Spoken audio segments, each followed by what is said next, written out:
Welcome, everybody. Thank you so much for being here on this edition of the REI Hacker Podcast. My next guest, I'm super excited to talk to her.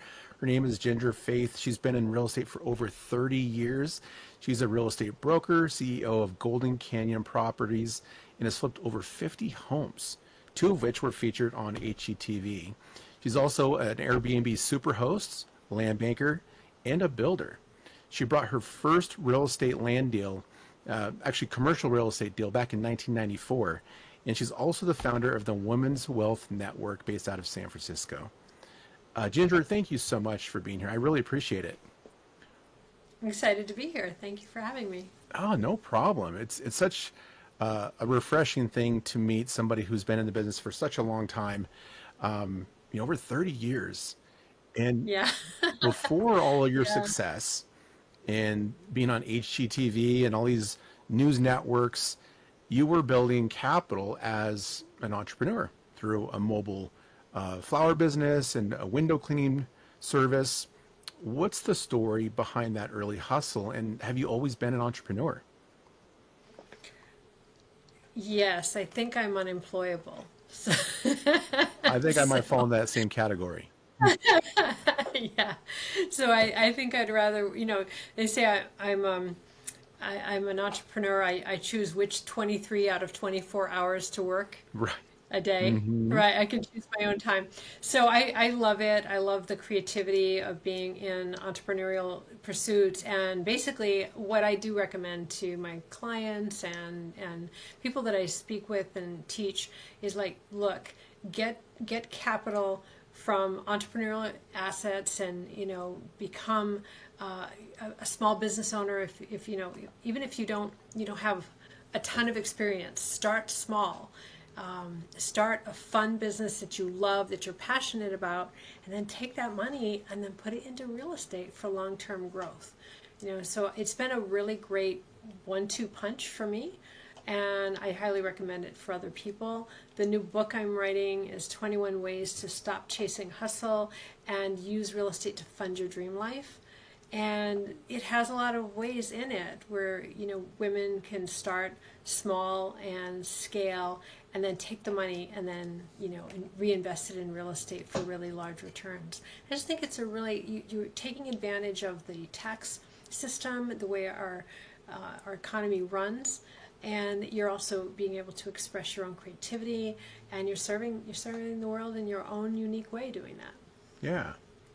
Yeah, I love it. It's that whole thing of active investing versus passive investing. And, there's the gurus out there who lure people in with the dream of, sitting on a beach and drinking Mai Tais and because of real estate. But real estate really is a long-term wealth creation vehicle, right? But you need active capital first to be able to invest.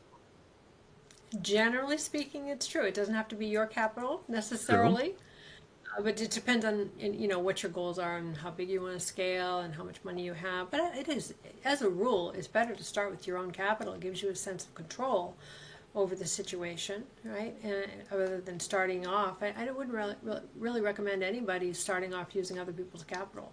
Right. Even do you put a loan in that same category, like borrowing from a bank, like a mortgage, or? No, that's a little different because they're professionals, right? And they're vetting you. Well, that's a whole different ball game. But when you're borrowing from mom or Aunt Jim to start real estate, and you don't know what you're doing, you're putting key relationships in jeopardy. So it's better to put your own capital at risk, especially if you're young and you're starting out.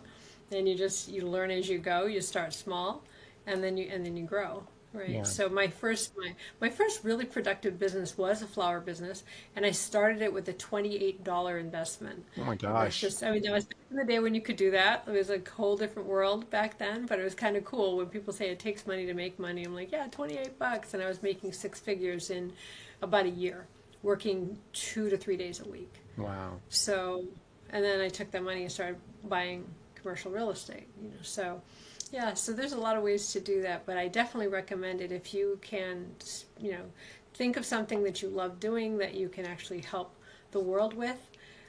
there's a lot of opportunity.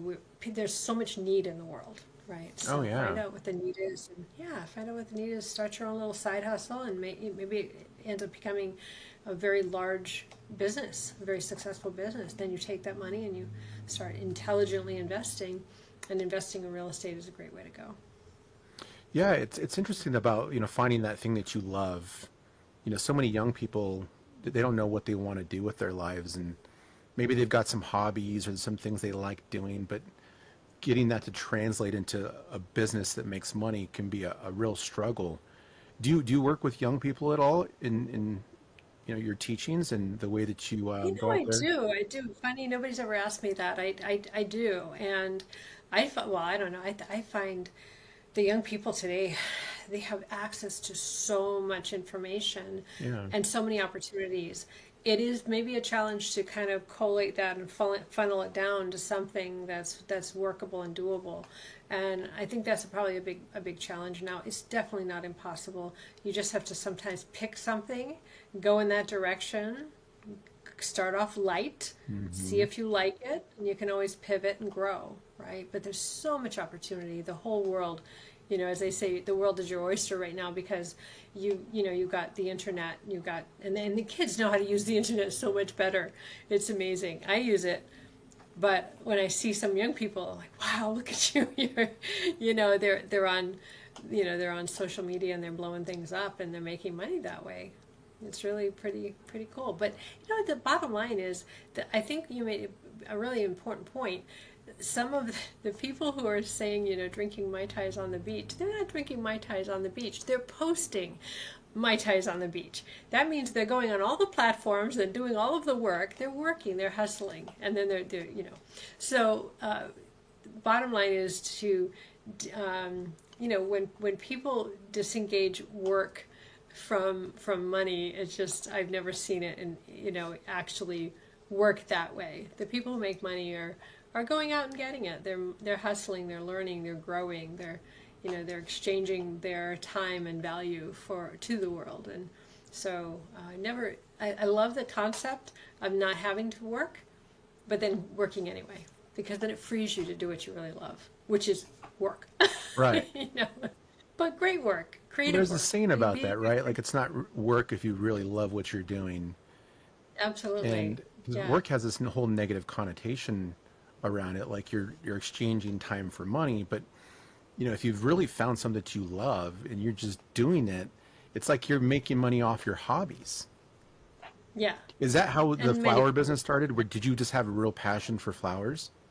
I did not. I read a book. I was always reading books. So I'm a book reader. I've read over 1,000 books on personal development. And I was like doing the whole Tony Robbins thing when he was still considered odd. Now he's like cool. He Right. wasn't cool when I was working. I was on walking on fire. People thought I was weird. Yeah, you're in a cult, right? Yeah, exactly. Now he's cool, which is, I think, is so awesome the way our world is developed. But no, I read a book by Entrepreneur Magazine, 364 ways that businesses anyone can start and make a lot of money. And I just started going through and like, which one do I want? I'm like, oh, maybe this one, maybe that one. And then I started this flower business and it blew up. I was actually shocked at, it's better to serve demand than create demand. Right. And I was just serving demand and I had no idea how much demand there was. And so, yeah, it blew up. And then I was like, oh, man, what am I going to do with all this money? At first, more shoes, a few cars. And then all of a sudden you're like, oh, wait a minute, I can't buy any more stuff. I need to do something intelligent with this. And that's when I started buying real estate. So, That's great. So your book, you mentioned something, and we've used the word hustle a couple times just in our conversation. And some people have elevated the term hustle as a way of showing people that they're out there doing the things. Now, I'm hustling. And just being busy sometimes gets thrown in there with hustle, but that doesn't always necessarily translate into revenue and something that's going to work long term. So does your book dive deeper into what hustle is like not worth investing time in, and what kind of hustle can really make you successful? It does a bit. It's not the focus of the book. There's a book by Dan Martell, Buy Back Your Time, that I would recommend anybody read. And he goes really deep into systems and creating organization, like an organizational flow chart. So I would definitely recommend, if somebody wants to really figure out how to delegate, that's a great book.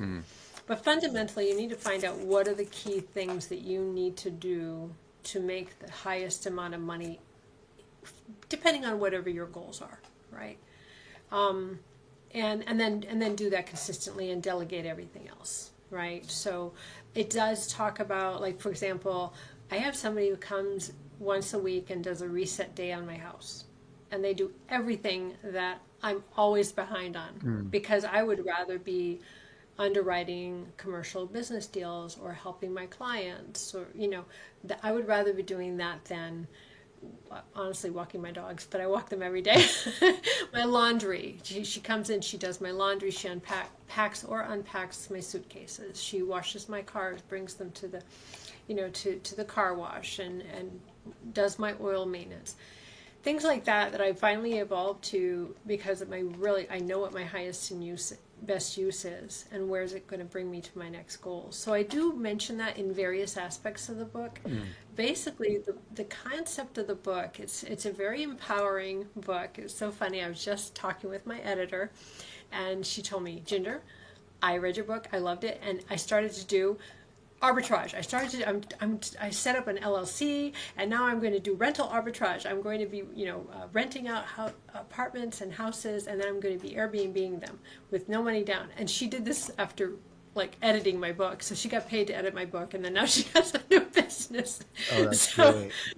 Which is pretty cool. I'm like, okay, great. That's going to go in the book in the final draft, right? You better be successful, I'm telling you, right? So it's a very encouraging book. It's basically, my concept is, look, women can compress time and do in 3 to 5 years what other people don't take 20, do in 20, by being very, very deliberate with that time, and saying, look, because there are women who are like middle-aged, the kids are out of the house, they're going through a divorce, they're all scared about money, inflation's crazy, California, it's really crazy, in a lot of places, it's just, inflation's real for all of us.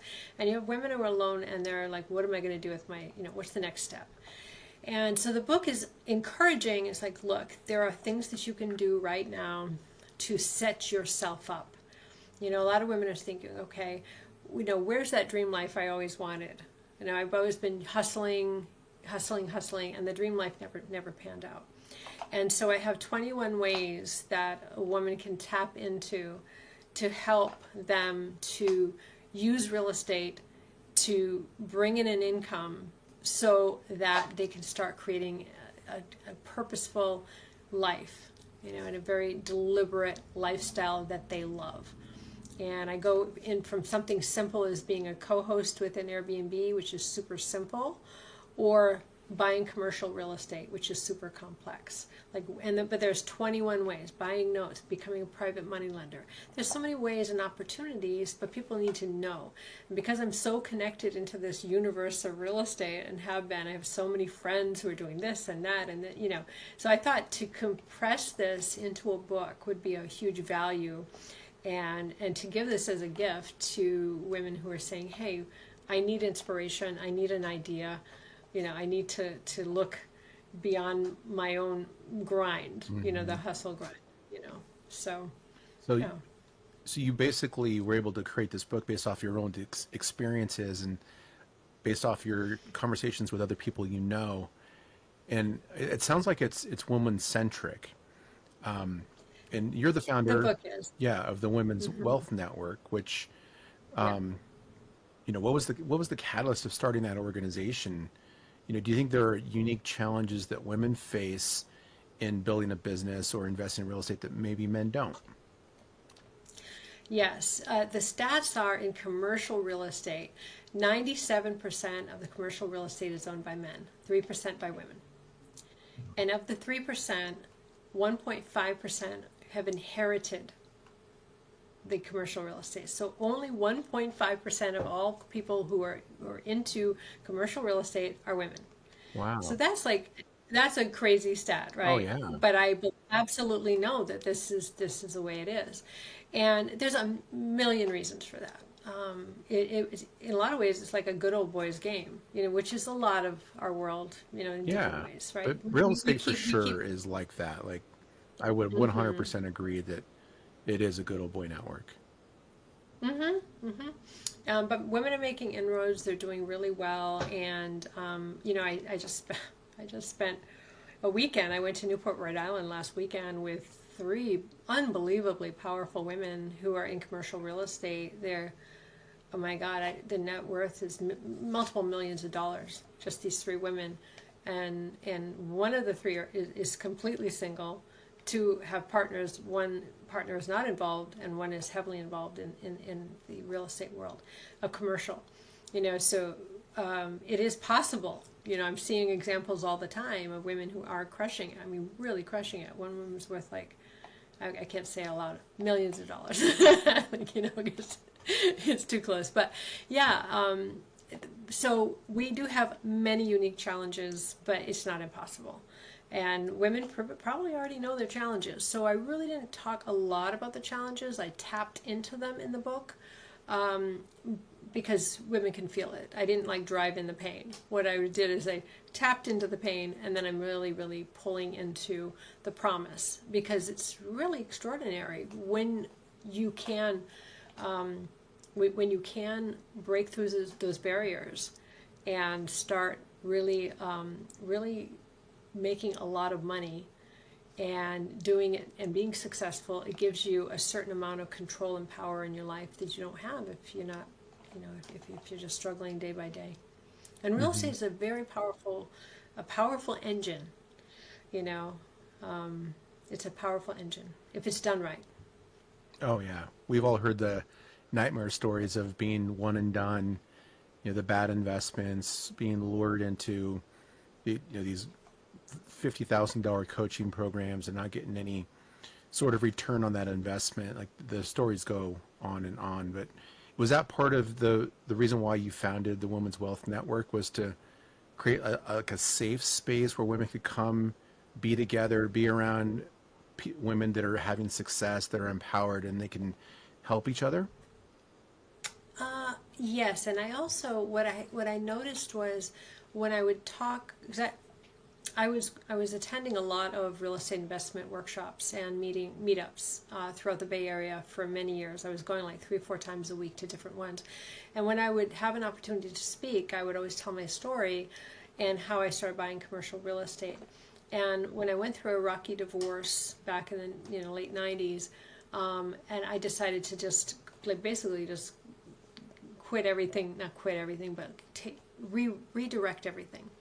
My real estate sustained me. It really was a very powerful, to have the money coming in where I could take 4 days off a week, every single week, to walk on the beach, meditate, pray, read, take classes, 4 days a week to try to regather my center. And I did this for a few years, and the real estate just kept cranking, and so I would take 3 days a week, and I would collect my rent checks, because that's how you did it then. You rent checks. You just, Right. go to my mailbox. I get all my mailbox money, and then and then I would attend to my business, which was still productive. But knowing that my baseline was taken care of, and I didn't have to go to a 9-to-5 job. And then when I would talk to women about that, they would lean in, and I would hear stories, and then I was like, oh, okay, there's obviously a need for this. Women want to have some freedom. Freedom from the grind. And it's definitely possible. Yeah. Is the Women's Wealth Network, do you consider that a mastermind, or is it more like a meetup group? It's more like a meetup group. Okay. Yeah, it's more like, for a while I was doing classes and doing the education, and then because of my busy schedule, we just decided to connect together in a meetup, and then we just exchange ideas and ideas and phone numbers, and make alliances, Yeah. things like that. Yeah, find people that Yeah. you have a good vibe with, and maybe you can work together.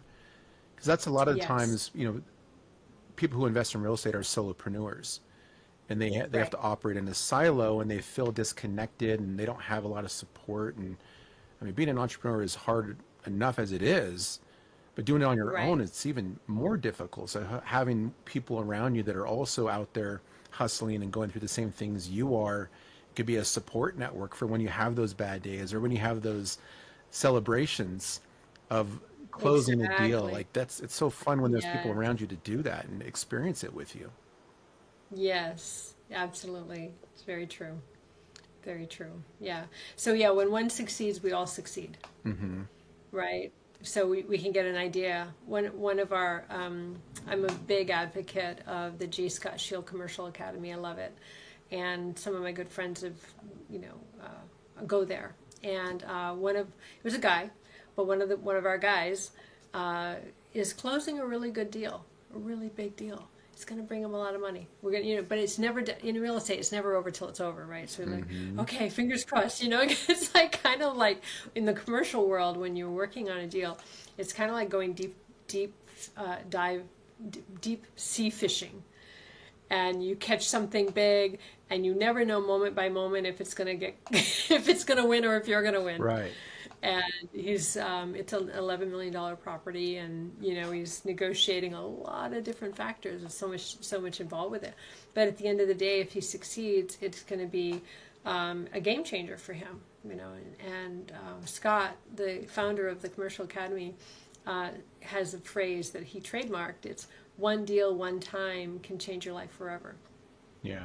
And that's happened to several friends of mine that in the commercial world, and they get into financial orbit if it's done properly. Now, done poorly, you can kind of bankrupt yourself and cripple yourself for the rest of your life. So you have to have education, right? But it's not something I think people should start with. But but again, when I was talking to him yesterday, and he was telling me about what the current challenges with the big fish. And I was thinking about that, and I starting to laugh. But at the same time, I'm like, wow, you've been working on this for 6 months now, and and now you're here. It's looking pretty good, and it made my heart feel good because, like when you see somebody working hard to create something really special, and then they succeed, it's like yay for the team, it's like Oh yeah. exciting, It's inspiration. you know. And then, It can potentially be the next done. deal, you guys could partner together. He's going to have some liquidity now after this next deal. And so he might be able to Yeah. finance someone else's deal and help them get the next one Yes, to the finish line. exactly. So Yes, exactly. that's the greatest thing about masterminds, I believe, is that, you're around people who are doing the things and are being successful. And you've said before that you value these high level masterminds, right? Being in a room with people that are doing big things. And I like being around people that are doing way bigger things than me, because you can Yeah. learn from them. Or you can learn from them, and Yes, you yes. can tap into their network. That's one of the reasons why I started the podcast, is because now I can have conversations with people that I have maybe nothing to offer to other than a megaphone, so they can get their voice out there. And I've been able to build Right. some really cool relationships and potential business partners just by having conversations. And that's what a mastermind's great for too, as well. Would you agree? Yes, yes. So if anybody's around Dublin, California, look me up. It's yeah, right around San Jose and Yeah. Oakland. Now, Yeah. we believe the real estate world is big, and maybe it's way bigger up there, but there's two people I know that are in the real estate space up there. Do you know Bobby Sharma? Okay, I know him, and I know a guy named Vincent Lanza. No, Vincent. Yeah, Vincent. Yep. I met through Bobby, but Okay. Bobby used to run a REIA up there, or a meetup for a Yeah. while. So maybe you Okay. guys ran in the same circles. Yeah. There's a lot of really quality people out here Yeah, doing big things. Yeah. yeah. It's a really different world up there. I've got another friend It who's is. it is well because of Silicon Valley, right? There's just a lot of money up there, Mhm. and some big Yes. Stanford's up there, and some big important Yes. schools.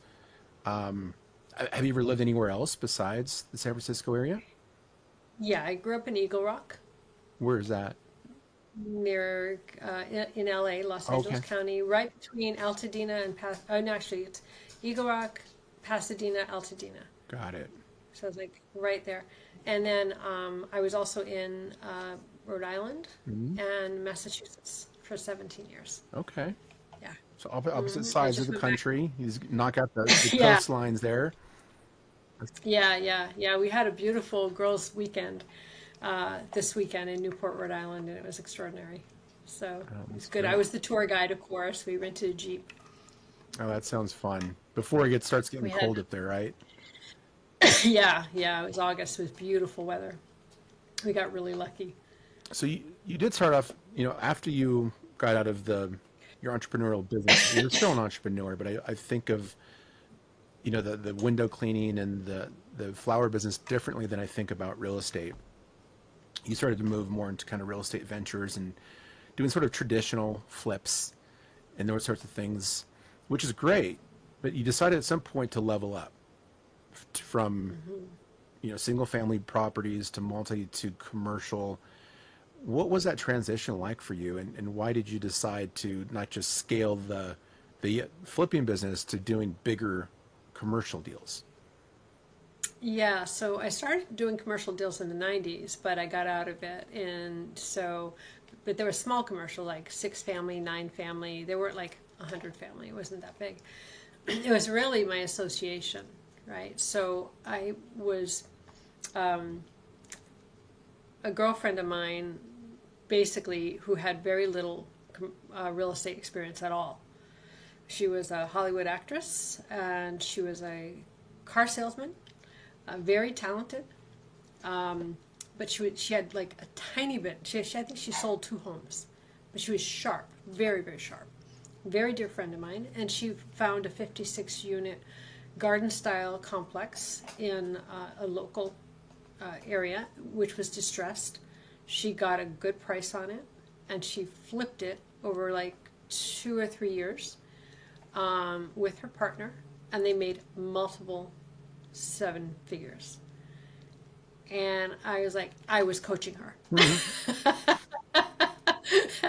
And I went, because she was coming to me, what about this? What about that? And I was like on it. I was like, do this, don't do that, because it was apartments, right? Mm-hmm. So it was crazy, the advice I gave her. But she's the one who executed it. And so I was then intrigued.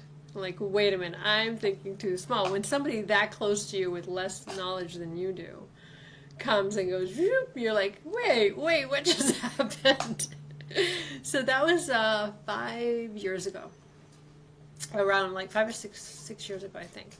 And long story short, I ended up joining the commercial academy, and I started to pivot. And then last year, I sold about 75% of my residential portfolio, and then banked it. Yeah. And then I started. So my first acquisition was a partner in a 40,000 square foot mixed-use building right downtown Sacramento. Beautiful building, mismanaged, but in nice shape. And we got a great price on it. It's at 40% occupied, and it's cash flow neutral, which is fantastic. That means we got 60% upside that we're working on now. So. Oh yeah. Well, plus you get the appreciation of the building. You've got some depreciation if you need it as well. All the benefits of owning the real estate. Exactly. That's so great. Yeah, so now I'm on the hunt. I'm on the hunt for more property. I want to look into. Basically, my asset classes will be retail and mobile home parks. So I'm working on those now. Yeah. Yeah, it's interesting how mobile home parks came into the scene. Like, people didn't talk about them just a few years ago, but now RV parks are becoming popular. Mobile home parks, self-storage, like these asset classes that people just didn't think were good enough, right? They kind of seemed like low. I don't even know what it's called, but it's right, low on the totem pole, not sexy. Yeah, not sexy enough. Yeah, but yeah. Now exactly. It's like you in these meetups, and I'm in some masterminds too, and people are talking about these things. Yeah, people are doing it and doing really well. Yeah, a lot of those old parks are like really dilapidated. So, if you can clean them up, turn them, and actually build manufactured affordable housing, which are really nice and new and fresh, you can sell them and still keep the land for value. So, that's my next port of call. Have you done one of those yet? Not yet, but this week when I was at the commercial academy, like last week, one of my colleagues at the commercial academy brought me to her site and showed us, just opened up the playbook and she gave a presentation, and then right after the event was done, we actually drove down to her center. She told us the numbers, and like, oh, this is so doable, right? It's so doable. It's work like anything else, but it's so doable, and it seemed like a fun. She was delighted. She was having such a good time because she was actually interviewing the people and that she's selling it to, like a realtor, you know, and yeah, the numbers worked, and so. Yeah, so that's that and retail in my next foray. Yeah, I like it. I had an experience similar to that. I'm part of a group. I'm not sure if you heard of somebody named by the name of Pace Morby.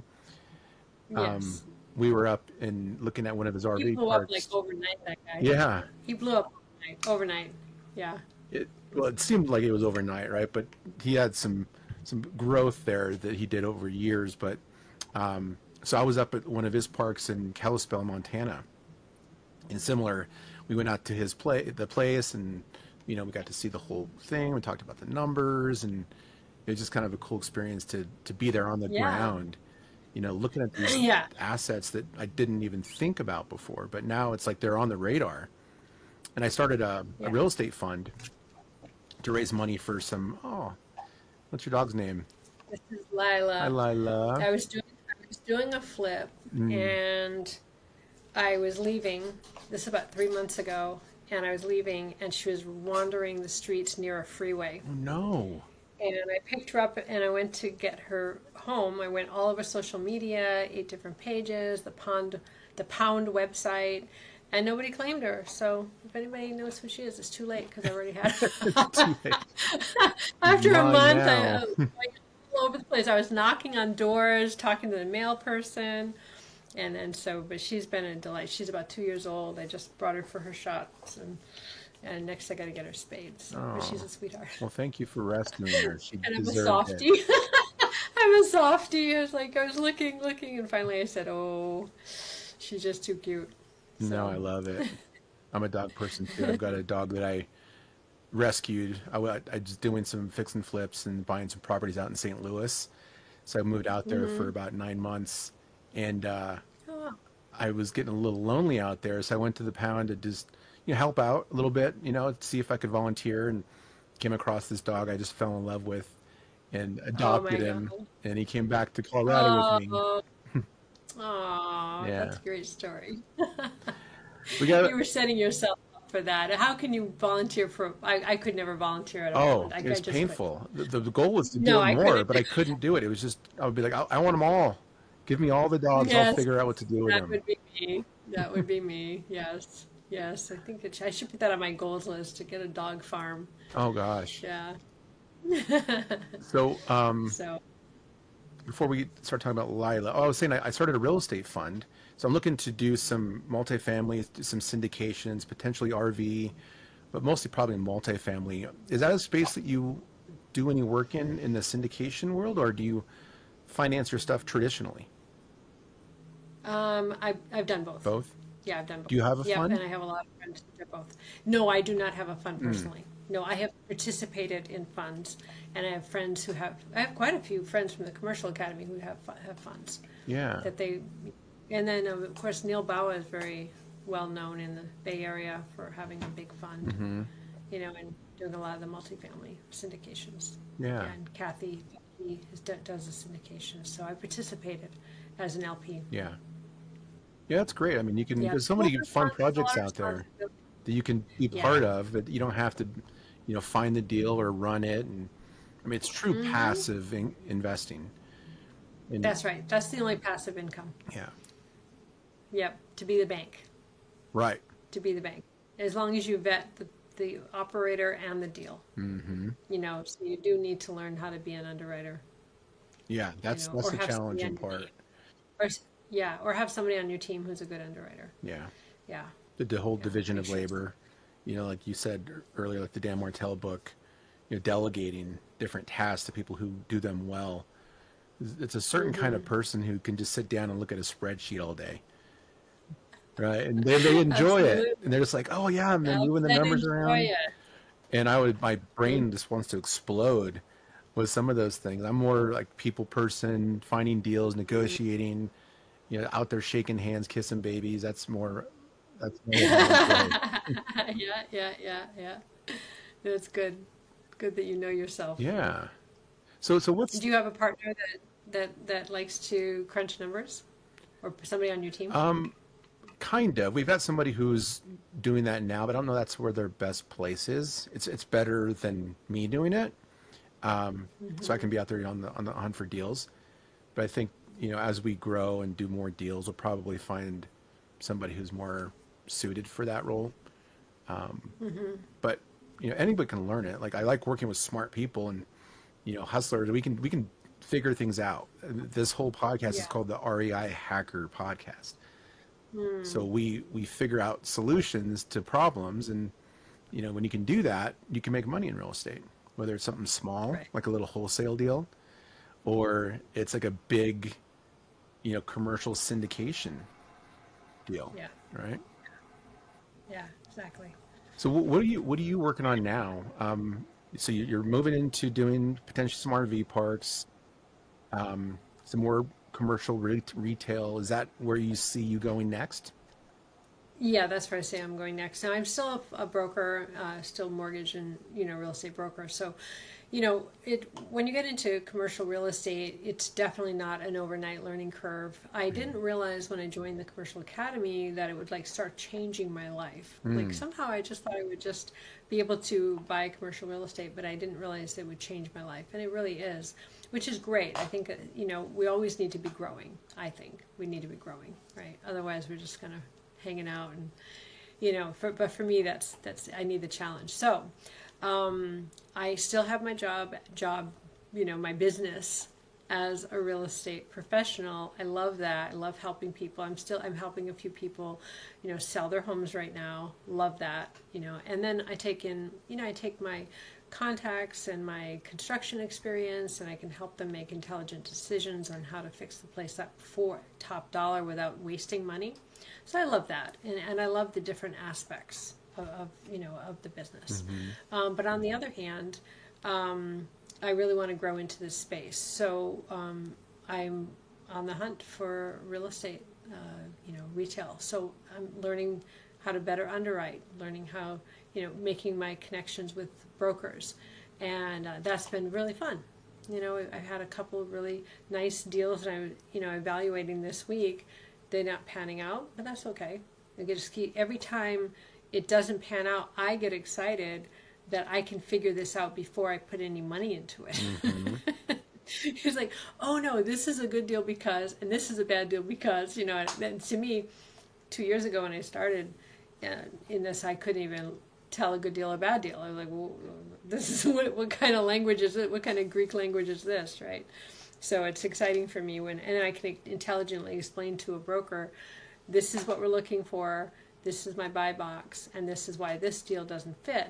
And so I'm educating the brokers on what we're looking for, and that to me is empowering. I mean, it sounds silly because I'm not making any money on that, but I'm able to intelligently articulate what we're looking for and why. And to me, knowledge is empowering. Well, I'm still making money on my rentals. That I still have Airbnbs. I'm still a super host, and my mortgage and real estate is still still plugging along and doing great. While I scale Right. up to the next run. So yeah. I like it. So that's it. Are you operating any other businesses, or do you own any sort of other companies through like private equity or anything like that? Well, that's a funny question. No, I don't.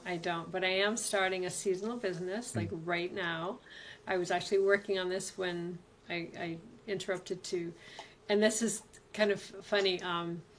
One of the things about real estate is it's like part of it's fun and part of it's like just challenging because it is.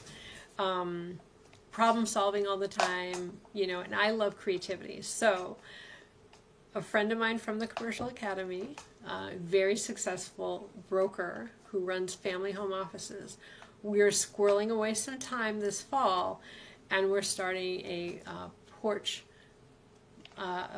pumpkin decorating company. Okay. And this kind of ties back into my old roots because I wanted something. I love decorating. That's one of the reasons why I love Airbnbs. And, you know, my friends would say, "What do you love about Airbnbs?" I'm like, "I love decorating and I love making money. That's it." Like, those are the two things. Do I like, everything else? I do everything else, but I love decorating. That's like my passion. So we're going to be working in Beverly Hills and Brentwood. That's where we're starting. And I'll be flying down there for like a month. But we're doing it all online. We're doing the decorating. We're doing, you know, so on Sunday I'm going to Half Moon Bay, and I'm going to spend the day on a pumpkin patch taking videos for our social media. And we're going to devote like about a month to playing. We've got most of it hired out. We've got teams that are going to go out and do it. And we're just going to set everything and make sure it looks gorgeous. And we have people who are doing all the social media, all the marketing, and all that stuff. But we have to have our faces on it. So that's a little side hustle. So no private equity, nothing fancy. I'm just doing that for fun. Yeah. In Beverly Hills, you know, and we'll see how it goes. But it's already a proven model in various parts of the country. That was going to be my next And question. It sounds really fun. And it seems like something that would work. I've heard of like the people that hang Christmas lights and decorate for Christmas. yeah, It can be very Yep. profitable. They can just work 2 or 3 months out of the year. yes. So that's what we're doing. We're going to start there, and we'll see how it goes. And we like hanging out together, and we like working, and we're both, you know, Yeah. we enjoy each other's company. So I'm going to stay with her down there in LA for the time and bring my dogs. And then, so and I'm going to Airbnb my house, so I'll make money there. So, Oh yeah. There's money to be made everywhere. You'll right? you'll make money by leaving, right? Because Yeah, you're in this yeah. prime location. In the Bay Area. Yep. So, I can see that. so that's just a, Oh, sorry to yeah. interrupt you, but I really like this concept because it could grow to more than porches, right? You say porches like it's a small thing, but it could be parties, you know, celebrations, you know, Halloween events, Hotels. Yeah. Hotels, you can decorate for hotels. So we're starting off. I think we're the only one there. We're working on our marketing now, and so that's kind of something. And that kind of dovetailed with both of us. Were like, you know, we've been in real estate she's been commercial real estate for 14 years. I've been, you know, like 30, but I loved that flower business. And that was such a good 1-2 punch for me to just take the money and then invest in real estate. And it was just such a fun way to do that. I'm like, you know what, let me do this, something like that again. You know, I decided not to do any more Airbnbs once I started in commercial because of the numbers. But I really love that. I have like a decorating itch to me, so I need to play. I need to play and make money. That's kind of like what I'm like. I like to play and make money. Yeah. That's kind of a thing with me. Well, you found this great thing that you are passionate about, you know, that you can go do and play, but make some money, and who knows what it grows into. Maybe, you know, Right. 5 years from now, you could sell it to some, you know, big company who wants to take it over. Ooh, that's an idea. Yeah, that's always possible. Yeah, if we get a nice bet. Yeah, there's a woman in other places. There's a few of them across the country, and she's been very vocal with her numbers. And we're like, what? That looks like fun for that. Okay, really, you know. So we just have, but it's going to take take a concentration of effort for a few months. So Yeah, yeah. that's great. Oh yeah. Well, Ginger, it's been a pleasure getting to know you and learning about your business. And, you know, you came on this podcast for a reason, I would believe. And what is your goal for getting your message out there? Are you looking for partners? Are you looking for funding? I know you said you're looking for real estate deals. Is that something that maybe the audience can support you with? Is if they find a real estate deal in the greater San Francisco area to send it to you? Or how would you like our audience to support you? Well, thank you. I appreciate that question. I'm focusing on the Sacramento area, the greater Sacramento area. So if anybody knows of any distressed property specifically in the retail space or mobile home parks space, that's my target. So that's my target. If anybody knows about anything, they want to partner, we can get equity positions for people, you know, and I'm a big fan of partnering with the right people. So if somebody has wholesale deals they want to connect me with, basically the core people that I get together weekly on Zoom, quarterly in person for 5 days, the core people purchase about $1 billion a quarter in commercial distressed assets across the country. Wow. So they're a large fund. They have as much money as needed for any particular project as long as it fits the buy box, right? Which would be a distressed asset that can be really catapulted into something of greater value once they dig in and put the work in. So if somebody wanted, if somebody was a wholesaler in the commercial realm, they wanted to reach out to me with almost anything, as long as it was in the right distressed asset, a good deal that we could convert to something better, they could get a really nice wholesale fee. So, yeah. That's great. Thank you for asking. Everybody that's out there who's listening, I know we all love Ginger, but she's got a goal here to move some real estate. So if you got a good deal that fits her buying criteria, please send it to her. Ginger, how can people find you? Where are you at on social media?